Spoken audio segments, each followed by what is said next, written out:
soalnya, Kak Jenny. Selamat siang Nora. Selamat siang. Apa kabarnya hari ini? Alhamdulillah. Ya, Min. Soalnya tadi saya lihat kamu marah-marah sama tuh ibu-ibu. Ya saya marah lah. Jijik saya ngomong kalau nggak pakai data. Seolah-olah tidak ada kawin cerai dari Kristen. Giliran ada Kristen yang kawin cerai dibilang belum menerima Yesus. Waktu dia kecil nggak dibaptis. Banyak kok orang Kristen kawin cerai banyak. Ayo nggak usah munafik itu saya bilang. Wajar kalau kawin cerai. Kenapa? Yang namanya mau pengen hidup bahagia itu wajar. Itu yang dijanjikan Tuhan, hidup bahagia kok bersama suamimu. Dapat suami yang kayak anjing. Ya ceraikanlah. Masa mau dipertahankan suami yang kayak anjing? Kalau kalau aku sih pendapatku ya, kalau suami itu sekarang nggak suami doang loh, kadang istri juga KDRT suami banyak yang kayak gitu. Jadi kalau berurusan dengan KDRT yang udah tingkatnya udah nggak di udah nggak bisa ditolerir lagi, ya lebih baik mengajukan gugatan cerai. Mama, telurnya buat apa? Ini. Ya itu logika loh Kak. Itu logika wajar. Kita tuh manusia. Yang dimana manusia ini punya rasa, punya perasaan, punya badan. Fisiknya disakiti. Terus hatinya disakiti. Terus kita mau pertahankan apa bahagianya lagi rumah tangga kayak begitu? Istri cari kerja untuk menafkahi dirinya, sementara ada status masih jadi istri orang, suami ada di rumah tapi tidak dinafkahi. Apa kayak gitu? Hanya modal kontol aja dia tuh. Iya, kalau hanya modal kontol, banyak kontol-kontol di luar sana kalau mau mencari itu. Tapi masalahnya bukan kontol yang mau dicari saja, tanggung jawab. Giliran tanggung jawab tidak ada, mukul pula dia. Apa yang mau dipertahankan? Makanya kalau ada yang mengatakan, "Alah Nora kami, alah, munafik, munafik." Pasti di kamarnya dia sering nangis. Nangis dia tuh.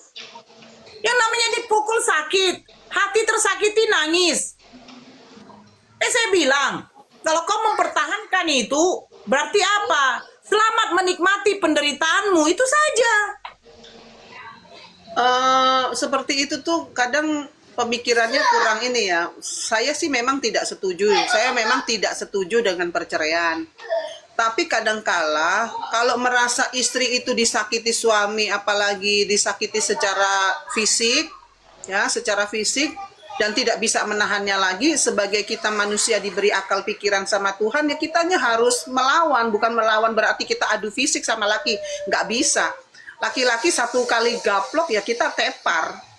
Jadi kita melawannya itu dengan cara apa? Jalur hukum. Pakai jalur pemerintah, pakai hukum pemerintah.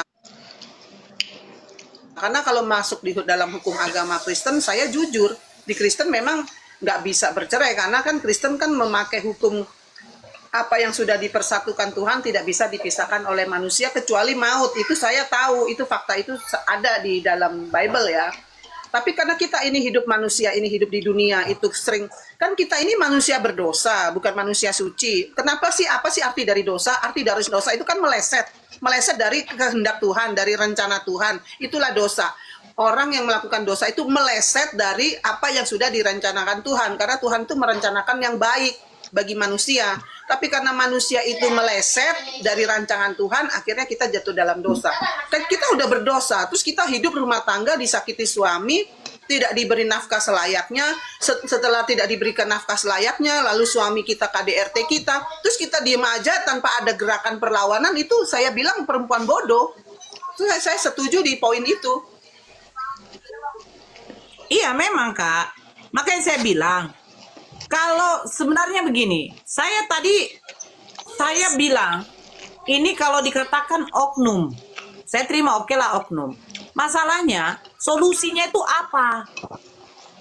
Secara hati nurani saja, secara logika juga, kita pasti akan mengatakan lebih baik bercerai. Tapi agama yang tidak memperbolehkan. Makanya saya bilang, ini tanda tanya besar. Bukankah agama yang mengatur kehidupan manusia agar manusia itu bisa hidup sesuai dengan aturan Tuhan, betul kan? Nah, apakah Tuhan mengajarkan untuk kita saling menyakiti? Tentu tidak. Tapi ketika Tuhan Maha Tahu, yang dimana Tuhan tahu, ternyata di dalam rumah tangga itu udah saling menyakiti, apa solusi dari Tuhan? Tuhan tidak izinkan kita menyakiti. Tapi ketika sudah ada yang terjadi penyakitan, sudah ada yang terjadi saling menyakiti, apa solusi dari Tuhan? Itu maksud saya. Harus ada dong. Tuhan tidak terima kalau kau itu disakiti. Tuhan tidak terima kalau kau menyakiti. Tapi ketika Tuhan Maha Tahu, terus apa solusinya Tuhan? Oh, tidak boleh cerai. Berarti Tuhan yang izinkan untuk saling menyakiti. Betul tidak? Cara logika lah. Saya tidak mau. Saya tidak mau. Ini contoh ya. Anak saya sudah pukul-pukulan dengan saudaranya. Nah, terus saya tidak mau nih anak saya itu berbuat seperti itu kepada saudaranya. Tapi saya biarkan. Ya sama saja begitu. Bilang dengan doa. Coba bedakan ya. Ketika terjadi perkelahian, saya berdoa nih, ya Allah, hentikan mereka. Apakah dihentikan? Enggak kan? Enggak lah. Kita yang bertindak di situ. Makanya setiap agama ada solusi. Jangan di belakang kamera Oma. Ada anak kecil. Iya, ada suara dubbing. Setiap agama tuh ada solusi, Kakak. Makanya saya bilang, katanya kalau solusinya berdoa, sementara ini sudah terjadi saling menyakiti fisik. Matanya sudah lebam, bahkan sampai mau buta, giginya udah lepas. Solusinya apa? Dia bilang berdoa biar berubah. Kalau berubah, dengar ya, laki-laki kalau udah sekali dua kali main tangan, itu akan keseterusan. Akan terusan itu. Jangan salah, kecuali bedakan yang mabuk, bedakan yang judi. Tapi kalau sudah sekali mukul, gak ada lagi cerita. Itu udah tabiat. Makanya kalau dibilang dengan doa bullshit. Bullshit. Tidak ada itu seperti itu. Allah itu tidak zolim. Tuhan itu tidak zolim. Tidak akan dibiarkan makhluknya saling menzolimi. Tidak akan mungkin. Tapi ada agama yang tidak kasih solusi. Ini maksud saya. Kasihlah solusi. Bagaimana solusi kalau Allah tuh Maha Tahu? Allah benci perceraian tetapi diperbolehkan. Allah tidak pernah mengharamkan yang namanya perceraian. Karena apa? Allah Maha Tahu. Ketika manusia ini udah saling menzolimi, ya Allah izinkan boleh. Tidak ada solusi, berarti Tuhan izinkan. Itu maksud saya. Kalau agama tidak ada solusi, tinggalkan. Untuk apa? Untuk apa kita mengikuti ajaran-ajaran yang dimana ajaran-ajaran itu katanya dari Tuhan, tapi Tuhan tidak bisa kasih solusi kepada makhluknya. Untuk apa? Gak ada itu. Bagaimana juga laki-laki yang menikah sama perempuan ternyata mandul. Dia masih mencintai istrinya. Makanya ada dikatakan poligami itu sunnah. Kenapa sunnah? Ada dikatakan poligami itu diperbolehkan. Solusi kalau dia ingin mempunyai keturunan. Sunnah kalau suami itu tidak bisa lagi untuk mencampuri istrinya. Ada yang kayak gitu. Tapi apa? Poligami itu tidak seperti ajaran kami. Kalian itu poligami. Giliran berzina boleh. Iyalah. Sejak kapan poligami menceraikan? Poligami itu menambah. Ada istri yang punya kekurangan, tidak bisa memberi keturunan. Sementara si laki-laki ini pengen punya keturunan. Diperbolehkan. Tapi dia tidak menceraikan istrinya. Datang dikasih kayak begitu tidak terima. Giliran berzina nge-nge di hotel sana bisa. Bilang. Munafik yang kayak begitu. Allah itu kasih solusi. Bukannya dikasih penderitaan. Allah tuh tahu ini perempuan tidak bisa menghasilkan keturunan. Allah uji itu. Bagaimana sekarang? Mereka buat solusi nggak? Izin Nora, aku mau tanggapin. Kalau urusan pernikahan di Kristen itu Tuhan tidak pernah memerintahkan cerai. Ya, di garis bawahi ya, tidak pernah memerintahkan untuk bercerai. Boleh. Yaitu apa sih? Boleh. Boleh kecuali berzina. Kecuali Ya, berzina. ya, kecuali Ah. berzina. Tapi itu bukan perintah Tuhan karena ini urusannya kan manusia tuh keras hati, susah diatur. Makanya Tuhan kasih solusi yaitu boleh bercerai kecuali berzina. Tapi Tuhan di sini juga memberikan solusi yaitu apa sih? Cari damai dan mediasi. Itu tertulis di Matius 18 nomor 15. Kalau nggak ada Kalau ada mediasi, salah, ngomong dulu, baik-baik dulu gitu. Ya, mediasinya Di kalau nggak Matius ketemu 18 gimana? 15. Iya Kak Jenny, kalau mediasinya nggak ketemu, pengadilan negeri pun itulah Kak, mediasi itu dalam kalau ke Islamnya pasti Kakak tahu, itulah yang namanya disebut rujuk. Nah, itu disebut idah. Idah itu adalah masa menunggu di mana mungkin si suami istri ini bisa lagi rujuk. Itu idahnya, makanya dibilang suami yang menalak istri pertama, kedua, talak pertama, talak kedua, itu si istri tidak diperbolehkan untuk meninggalkan rumahnya. Kenapa? Karena talak satu, talak dua, itu masih bisa dirujuk, kecuali bain kubro. Bain kubro tidak bisa lagi dirujuk. Itu betul. Nah, masa idah yang dijalani istri, itulah disebut kita adalah mediasi. Memang betul. Tapi masalahnya, saya bilang solusi. Solusinya apa? Ketika mendapati istri yang sudah mandul, tidak bisa punya keturunan. Apa solusinya?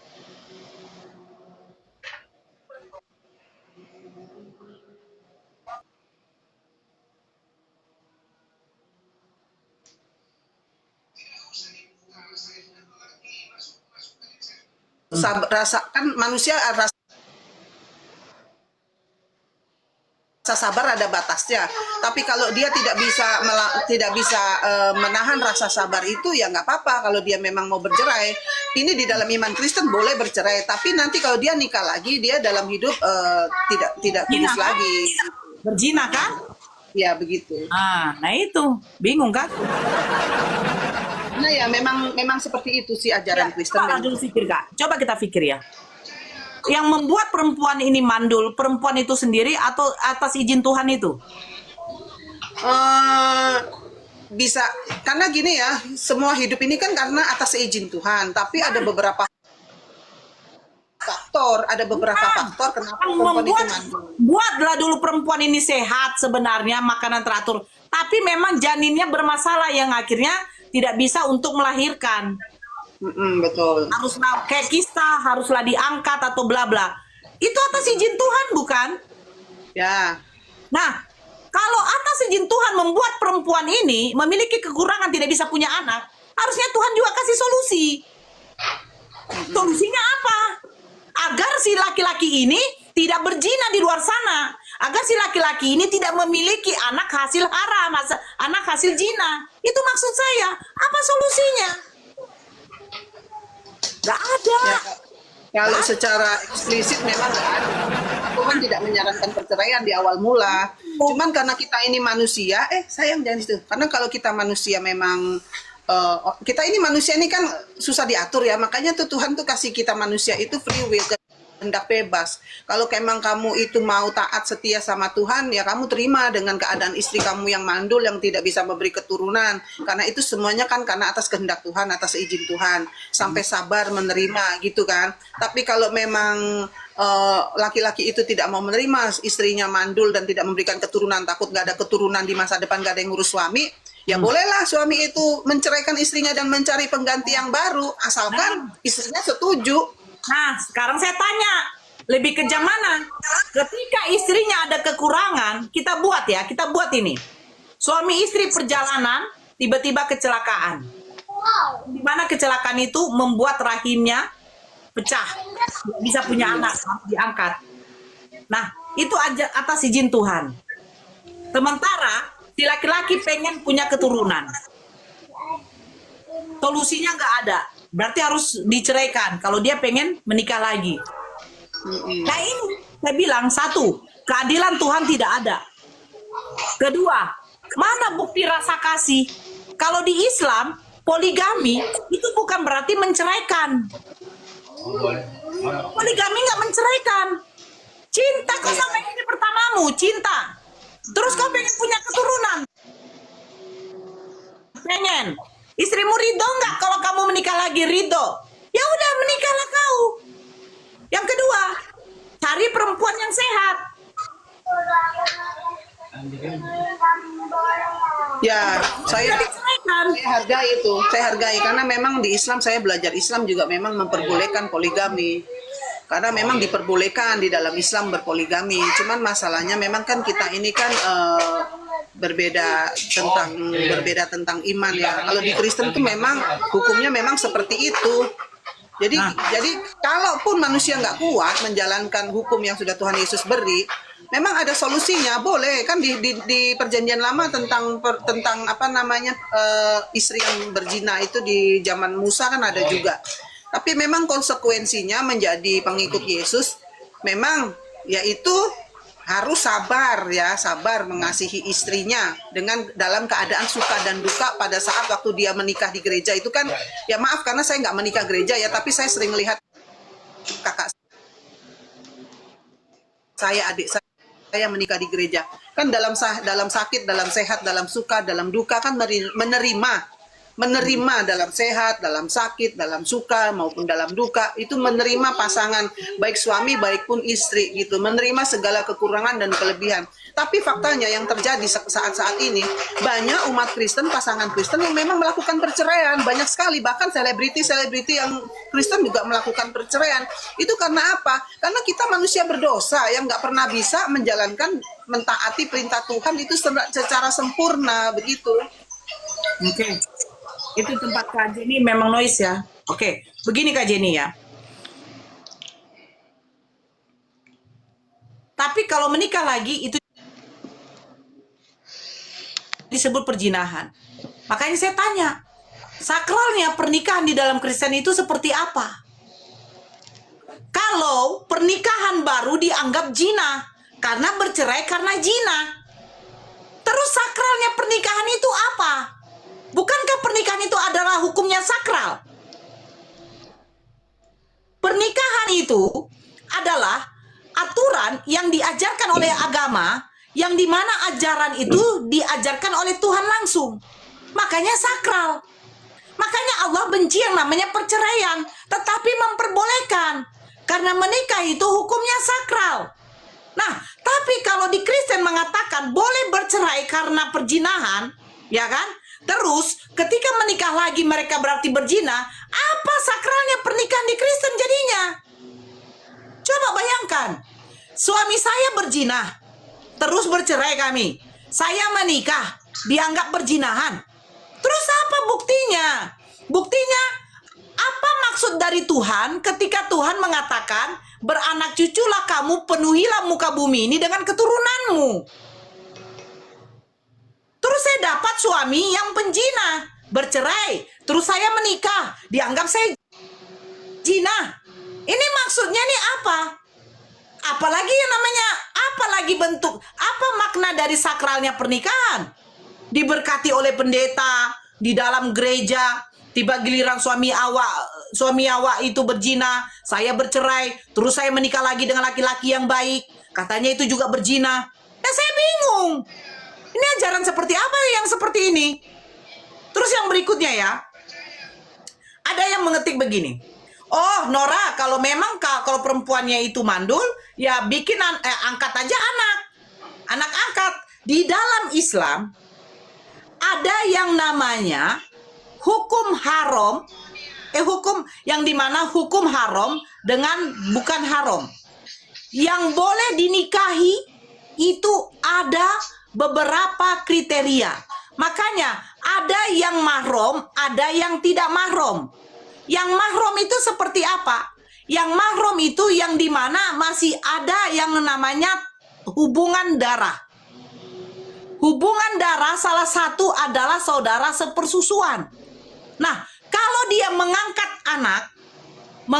anak, dia bukan dari saudara sepersusuan, terus anak itu dewasa, sudah balik, dia bukan mahram lagi. Makanya kenapa Kristen menyerang ketika dikatakan Nabi Muhammad menikahi mantunya. Sementara mereka tidak tahu, di dalam Islam tidak diperbolehkan mengangkat anak yang bukan anak dari saudara yang semahram. Yang artinya apa? Saudara yang tidak boleh untuk dinikahi. Ada An-Nisa ayat 23. Makanya Islam itu harus tahu siapa-siapa yang dia nikahi. Dan Islam itu tidak memperbolehkan mengangkat anak yang dimana anak itu bukan anak saudara sepersusuan. Karena saudara sepersusuan itu sudah dikatakan mahram. Tapi kalau anak yang tidak ada, kita kenal nasabnya sampai kepada kita, nah itu tidak boleh diangkat menjadi anak. Karena ketika sudah balik, dia bukan mahram kita. Contoh, suami saya pengen anak laki-laki. Saya angkat anak laki-laki dari bayi. Yang dimana anak laki-laki ini saya adopsi. Mungkin dari panti asuhan. Anak ini sudah balik. Dia bukan mahram saya lagi. Dan di rumah, saya wajib menutup aurat saya dari anak itu. Saya angkat anak perempuan, saya adopsi anak perempuan. Saya tidak susui anak ini ya. Saya tidak susui. Anak perempuan ini sudah balik. Dia sama suami saya tidak mahram. Dan suami saya bisa menikahinya. Makanya kalau ada tuduhan Nabi Muhammad SAW menikahi menantunya, lihat dulu. Anak itu adalah anak angkat. Yang dimana anak angkat itu bukan mahram. Makanya tuduhan Kristen mengatakan Nabi Muhammad SAW menikahi menantunya itu salah.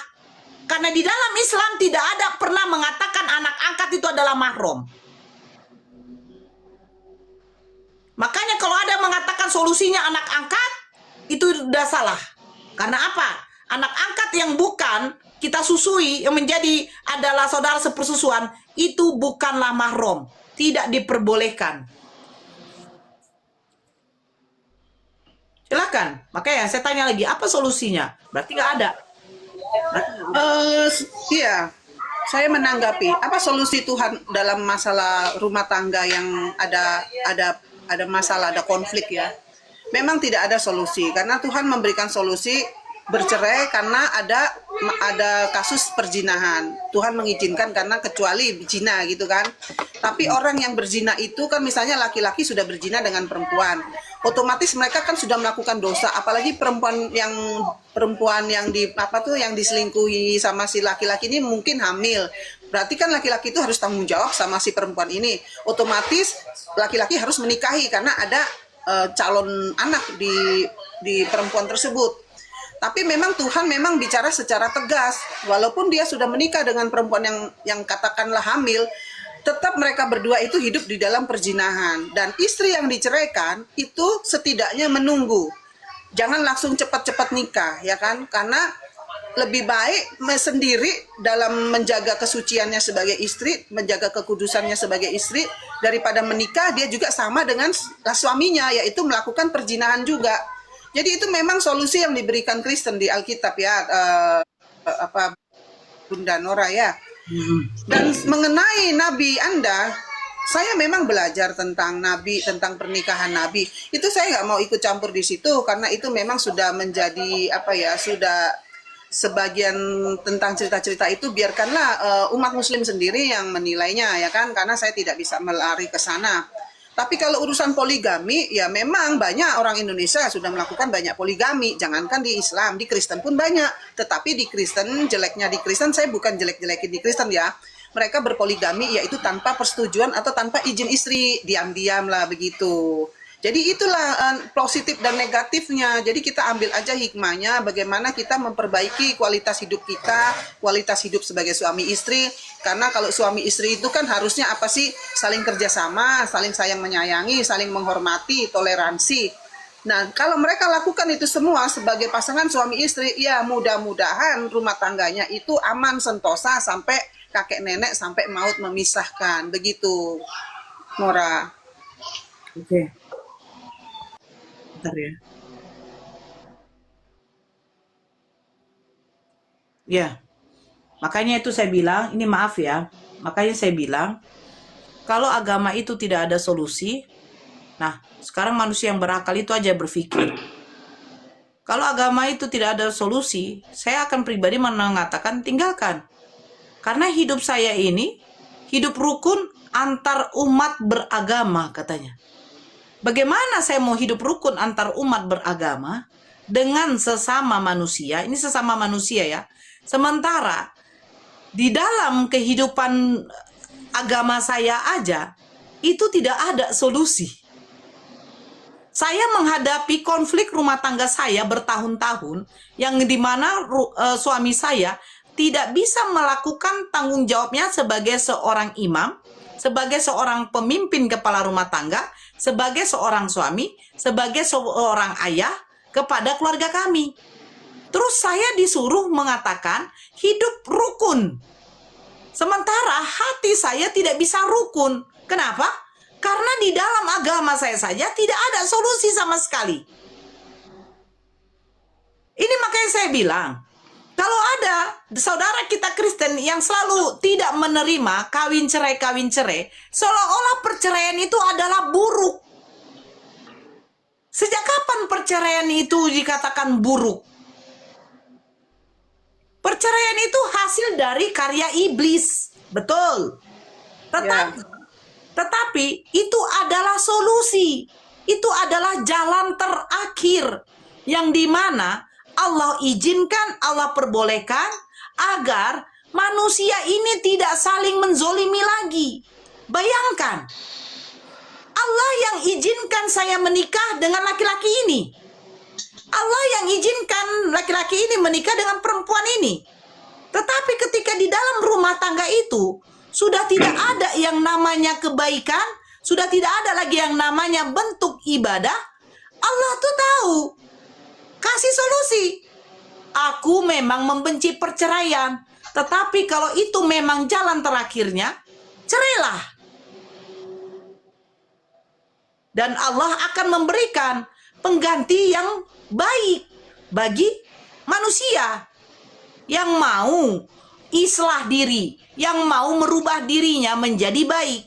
Contoh, saya diceraikan suami saya karena akhlak saya sebagai seorang istri tidak baik.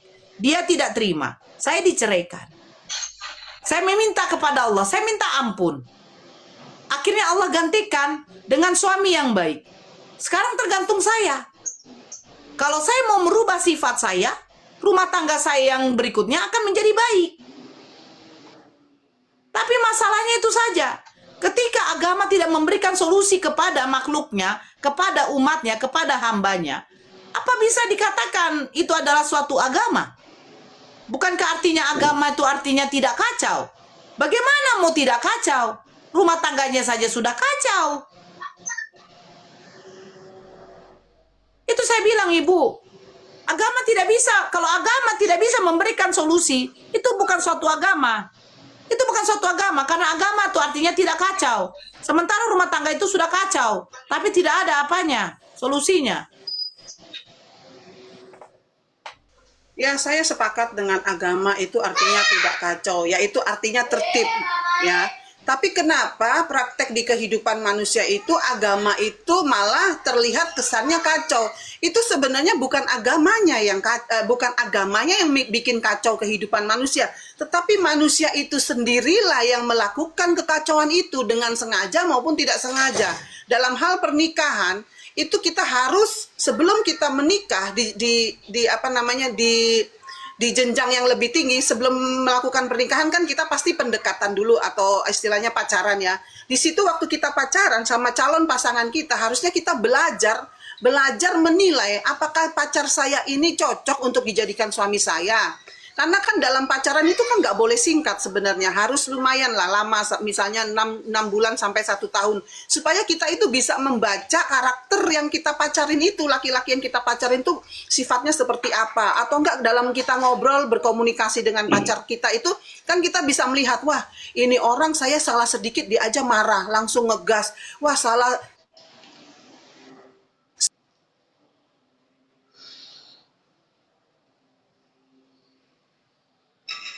sisi-sisi negatifnya. Jadi kita harus menarik kesimpulan apakah ini hubungan terus saya lanjutkan atau stop sampai di sini. Kalau saya terus lanjutkan, apakah nanti hidup saya rumah tangga bahagia dengan dia? Sedangkan selama pacaran, saya perhatikan pacar saya ini banyakan posesifnya, banyakan ya ibaratnya tidak sesuai dengan apa yang kita mau gitu loh. Karena pernikahan itu kita itu nggak sesuai dengan ekspektasi yang kita inginkan, akhirnya terjadilah rumah tangga itu mengalami banyak masalah gitu. Karena si istri tidak sesuai ekspektasi, si suami tidak sesuai ekspektasi yang dia bayangkan sebelumnya gitu. Makanya kekacauan terjadi di dalam rumah tangga itu suami istri itulah yang membentuknya begitu, bukan agamanya kalau menurut saya. Oke. Kalau kakak mengatakan ya agama itu artinya tidak kacau. Terus itu adalah oknum, begitu ya.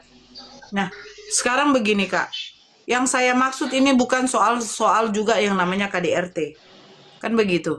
Ada banyak masalah-masalah rumah tangga yang membuat tidak kacau atau kacaunya memang itu adalah oknum itu. Tapi masalahnya saya kembali lagi adalah solusi. Nah, kalau manusia itu dikatakan biar agama orang itu tidak kacau, berarti dia harus islah diri. Kalau kita katakan dia harus introspeksi ke diri. Kenapa terjadi? Siapa sih manusia yang pengen rumah tangga? Siapa sih pasangan yang pengen rumah tangganya hancur? Itu nggak ada. Itu nggak ada. Nah, ketika rumah tangga mengalami kegagalan pertama, dia akan berusaha untuk merubah dirinya agar menjadi baik. Mendapatkan suami atau mendapatkan istri yang dimana istri itu ternyata menjadi ujian lagi. Makanya saya bilang, suami, istri, anak, harta semua itu adalah ujian dari Allah. Nah, ujian itu bukan bentuk dari si suami yang bertingkah, istri yang bertingkah, tetapi anak ujian. Anak yang baik, ya Allah uji lagi dengan ekonomi. Ekonomi baik, Allah uji lagi dengan pihak ketiga, yaitu saudara ataupun mertua. Ketika semuanya baik, Allah uji lagi dengan pekerjaan. Jadi semuanya itu adalah ujian. Nah, agar tidak kacau, Allah itu, makanya saya katakan, Allah itu memberikan solusi. Ada solusi. Solusi bagaimana? Ketika kamu sudah mempunyai suami, mempunyai istri, yang ujian itu adalah ujian ipar, Allah kasih solusi. Boleh nggak kita tidak bertinggal sama orang tua? Boleh. Kalau membawa itu kebaikan silakan. Tetapi jangan lupa bahwa mahromnya anak itu ke ibunya sampai mati. Artinya apa? Istri dikasih lagi pengetahuan bahwa mertua kalau dari pihak laki-laki itu adalah mahrom suamimu, ya. Suamimu tuh mahromnya ke ibunya itu sampai mati. Itu yang saya maksud. Ada solusi seperti itu. Artinya apa? Ketika suami membantu ibunya, memberikan apapun kepada ibunya, istri tidak boleh protes. Nah, ini saya bilang, semua itu ada solusi. Nah, tapi kalau di dalam agama tidak ada solusi, contoh ya, suami istri ini baik, terus tinggal sama mertua. Ini maaf, ada sifat mertua yang tidak menyukai sama menantu. Nah, terus si istri tidak betah. Dia bilang, ayolah Pak, kita ngontrak aja lah. Tapi si mertua ini ngotot. Kalau kalian mengontrak, kalian anak durhaka, bla bla bla bla bla. Nah, ini saya bilang, apa solusinya? Kan begitu. Tiba-tiba mertua suruh, pilih aku atau istrimu. Nah, ini dilema kan? Dilema. Terus siapa yang harus dipilih? Nah, ini yang harus diketahui. Ya, ini yang memang harus diketahui. Makanya pentingnya ilmu bagi si suami. Yang dimana apa? Yang akan menemani kau seumur hidupmu itu bukan orang tuamu, tetapi istrimu. Istrimu yang akan menemani kau, bukan ibumu. Tetapi istri jangan lupa, mahram, ridho suamimu itu itu terdapat dari ibunya. Jadi solusinya apa? Solusinya suami itu harus bijak. Bijak. Bagaimana dia menjadi penengah?